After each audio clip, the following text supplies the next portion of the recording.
যুক্তরাষ্ট্র আর ইরানের মধ্যে চুক্তির বড় খবর হচ্ছে যুক্তরাষ্ট্র নৌ অবরোধ তুলে নেবে এবং বিশ্বের সবচেয়ে গুরুত্বপূর্ণ জ্বালানি রুট হরমুজ প্রণালী ধাপে ধাপে খুলে দেওয়া হবে। কিন্তু বিপদের মেঘ সহসাই কাটছে না বলছেন বিশেষজ্ঞরা। বিভিন্ন গবেষণা প্রতিষ্ঠান বলছে এখনও ঝুঁকিপূর্ণ এই জলপথ দিয়ে জ্বালানি পরিবহন, যা স্বাভাবিক হতে সময় লাগবে কয়েক মাস। ইরানে যুক্তরাষ্ট্র আর ইসরায়েলের যৌথ আগ্রাসনে প্রায় ৪ মাস ধরে অচল বিশ্বের জ্বালানি রপ্তানির গুরুত্বপূর্ণ ধমনী হিসেবে পরিচিত মধ্যপ্রাচ্যের সরু জলপথ হরমুজ প্রণালী। এই অচলাবস্থা ঘিরে বিশ্ববাজারে জ্বালানি তেলের দাম উঠেছিল ব্যারেল প্রতি $১১৮। কিন্তু ইরান আর যুক্তরাষ্ট্রের মধ্যে শান্তি চুক্তির পর এই প্রণালী ঘিরে আশার আলো দেখছে জ্বালানি রপ্তানি ও আমদানিকারক দেশগুলো।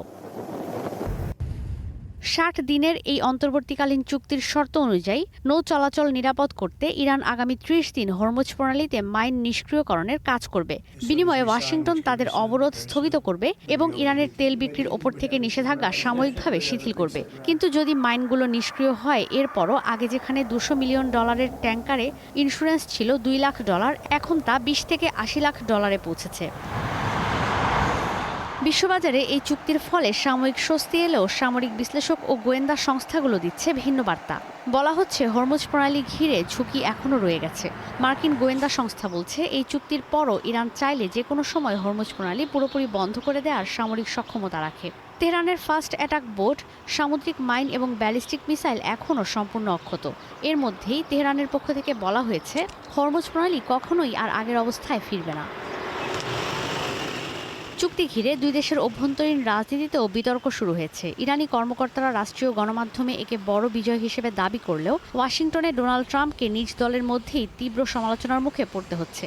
সমালোচকদের মতে এই চুক্তির কারণে তেহরানকে অতিরিক্ত আঞ্চলিক সুবিধা দেওয়া হয়েছে, যা ভবিষ্যতে ইরানকে আন্তর্জাতিক জলসীমায় যাতায়াত শুল্ক বা ট্রানজিট ফি দাবি করার মতো সুযোগ তৈরি করে দিতে পারে। কমোডিটি ইন্টেলিজেন্স ফার্ম কেপলার বলছে এখনও গালফের উপকূলে আছে ৩০০ পণ্যবাহী জাহাজ।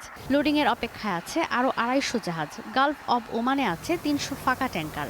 গবেষণা প্রতিষ্ঠানগুলো বলছে উপসাগরীয় দেশগুলোর জ্বালানি অবকাঠামো হামলায় ক্ষতিগ্রস্ত হওয়ায় হরমুজ প্রণালী দিয়ে পরিবহন ৮০% স্বাভাবিক হতে পারে সেপ্টেম্বর নাগাদ। সংবাদ মাধ্যম DWর বিশ্লেষণ বলছে সংঘাতের আগে এই প্রণালী দিয়ে দৈনিক প্রায় ১৩০টি বাণিজ্যিক জাহাজ চলাচল করত। গেল ২৮ ফেব্রুয়ারি থেকে এ পর্যন্ত এই রুটে ৪৬টি জাহাজে হামলা হয়েছে। বিশ্বের সমুদ্রপথে মোট অপরিশোধিত তেল এবং LNGর ১/৫ এই প্রণালী দিয়ে প্রবাহিত হয়। ঈশিতা ব্রহ্ম, স্টার নিউজ।